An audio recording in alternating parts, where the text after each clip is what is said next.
Varahi silks వారి grand festive celebrations పొందండి 10,000 రూపాయలు ఆపై కొనుగోలుపై బంగారు నాణెం ఉచితంగా.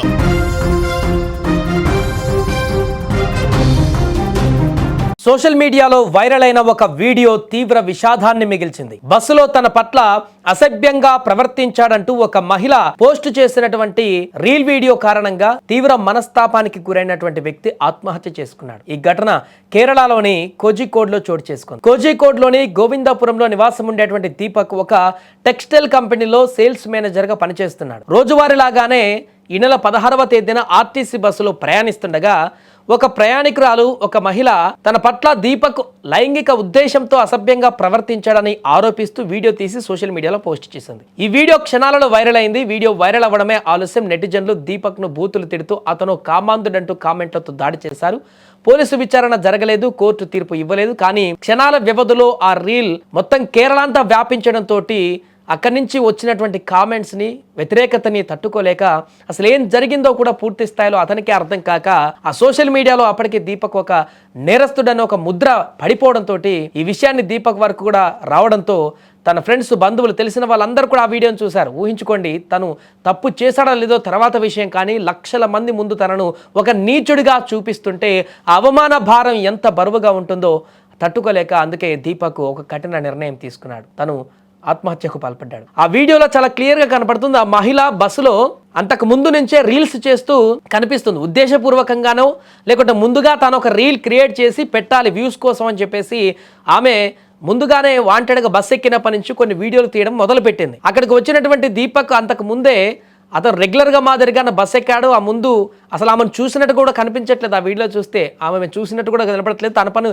నిలబడ్డాక బస్ అన్నాక కుదుపులు ఉంటాయి, అటు ఇటు ఉంటాయి. కొంత అటు ఇటుగా ఎక్కువ టైట్ ఉన్నప్పుడు, బస్సు ఎక్కువ నిలబడ్డప్పుడు, ఇలాంటి టైట్ ఉన్నప్పుడు, కుదుపులు ఉన్నప్పుడు కొంత టచ్ అయ్యేటువంటి అవకాశం ఉంటుంది. అయితే వాంటెడ్గా ఎప్పుడు టచ్ చేస్తాడా, నేను ఎప్పుడు వీడియో తీస్తానా అన్నట్టుగానే ఆమె వీడియోని క్రియేట్ చేసినట్టుగా కనపడుతుంది. జరగవచ్చు, కొంతమంది దుర్బుద్ధి ఉన్నటువంటి వ్యక్తులు కూడా ఉండొచ్చు. కానీ ఇక్కడ వాంటెడ్గా ఒక వీడియోను క్రియేట్ చేసి నేను రీల్ పోస్ట్ చేసి సమాజానికి ఏదో చెప్పాలనుకొని వ్యూస్ కోసం చేద్దాం అనుకున్నటువంటి వీడియోలా కనపడుతుంది. వీడియో తీసింది, పెట్టింది, ఓకే, అది క్షణాల్లో వైరల్గా మారింది.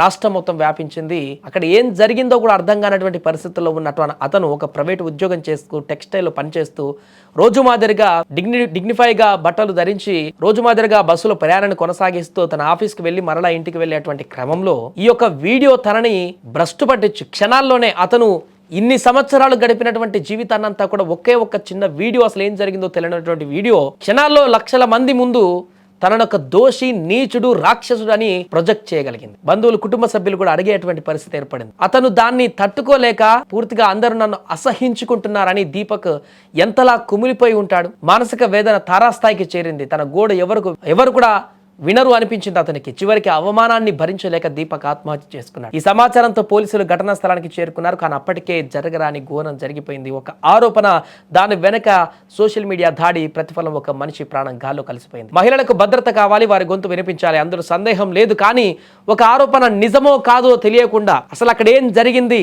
ఆమె ఏ ఉద్దేశంతో వీడియోలు తీయడం మొదలుపెట్టింది ఆ బస్సులో, నిజంగానే ఆ వ్యక్తి ఆ ఉద్దేశంతోనే తాకేటువంటి ప్రయత్నం చేశాడా, అనుకోకుండా జరిగిందా, అసలు వాట్ ఈస్ వాట్ అనేటువంటి కంక్లూజన్ కూడా అవసరం లేదు. 5 సెకండ్ల వీడియో ముందు ఇంకేమైనా జరిగిందా, పూర్తి వీడియో ఏమైనా ఉందా, ఇవేమీ అవసరం లేకుండా ఒక 5-10 సెకండ్ల వీడియో తోటి మొత్తం జనాలంతా కూడా అవతలోని క్యారెక్టర్ని మొత్తం చదివేస్తుంటారు చూసారా. ఈ కారణం చేతనే ఈరోజు సోషల్ మీడియాలో ప్రాణాలు తీసుకుంటున్నారు ఆ వచ్చేటువంటి నిందోపనిందాలతోటి. సోషల్ మీడియాలో ఉరి తీయడం ఎంతవరకు న్యాయం? ఈరోజు దీపక్ వెళ్ళిపోయాడు, రేపు ఆరోపణ తప్పని తేలితే దీపక్ మళ్ళీ తిరిగి వస్తాడా? అందుకే మీరు షేర్ చేసే ముందు, కామెంట్ చేసే ముందు ఆ వీడియో చూసిన తర్వాత మీ బ్రెయిన్ కి పని చెప్పండి, మీ బ్రెయిన్ తో ఆలోచించండి. ఎవరో ఏదో పెట్టినటువంటి వీడియో కాదు, దీని వెనక మీ యొక్క ఆలోచన పరిధి ఎంత మేరకు ఉందో మిమ్మల్ని మీరు ప్రశ్నించుకోండి. ఇది నిజంగా జరిగిందా? ఇంకేదో ఈ మధ్యలో ఏ వీడియోలు ఎక్కువైపోతున్నాయి, అలాంటిది ఏమైనా ఉందా? దీని వెనక ఏమే కారణాలు ఏముంటాయి? ఇది ఇలా జరిగిందంటే ఈ వీడియో దీని వెనక ఏమన్నా ఇతర కారణాలు ఉంటాయా? 10 రకాలుగా ఆలోచించాలి బ్రెయిన్. ఉద్దేశపూర్వకంగా తీసినటువంటి వీడియోనా? ఎందుకు ఈ టైంలో అసలు ఆ వీడియో తీయాల్సి వచ్చింది? కంటిన్యూగా ఎందుకు వీడియోలు తీస్తుంది? ఆ వ్యక్తి తాకినటువంటి విధానం నిజంగానే ఎబ్బెట్టుగా ఉందా, లేకపోతే అనుకోకుండా జరిగినటువంటి పరిణామాలా కనిపిస్తుందా? ఈ ఆలోచన బుర్ర లేకుండా ఆ వీడియో చూసి సడన్ గా ప్రతి ఒక్కరు వేదాంతాలు అల్లేటువంటి గొప్ప వ్యక్తులు అయిపోతారు. వెంటనే కామెంట్లు పెట్టేస్తారు ఇట్లా అవతలోని వ్యక్తిని అసోసియేట్ చేయడానికి. రైట్, ఇప్పుడు ఈ వీడియో మీరు చూసారు కదా, మీ అభిప్రాయం ఏంటో 1-10 సార్లు ఆలోచించండి. జరిగినటువంటి ఘటనకు సంబంధించి మీ అభిప్రాయం ఏంటో కూడా కామెంట్ రూపంలో తెలియజేయండి.